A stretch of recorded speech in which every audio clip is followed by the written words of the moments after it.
این نوار شهادت ادامه بحران در کشور میانمار است که صدها هزار مسلمان قوم روهینجا را به ترک مکان دائمی زیستشان وادار کرده است. امروز در دادگاه بین المللی سازمان ملل واقع در شهر هیگ یا خود گاگای هلند محاکمه اتهام کشتار دستجمعی مسلمانان روهینجا در میانمار آغاز می‌یابد.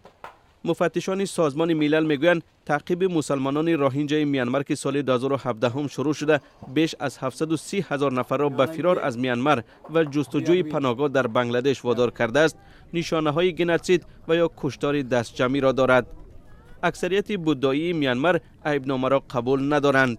اتهام بر ضد میانمار را کشور افریقایی گامبیا مطرح نموده است، زیرا طبق آیین‌نامه تریبونال سازمان ملل فقط کشور حق دارد بر ضد کشور دیگر اتهام پیش آورد.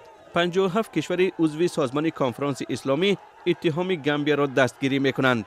روز 10 دکمبر اولین جلسه دادگاه دایر خواهد شد. پیش بینی میشد که آونگ سان سوچی هفته آینده به اتهام پاسخ می‌دهد.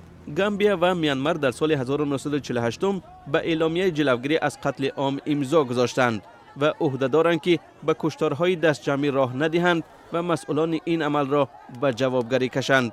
دادگاه بین المللی سازمان ملل متحد وسیله برای اجرای حکم‌هایش در کشورهای عضو در اختیار ندارد.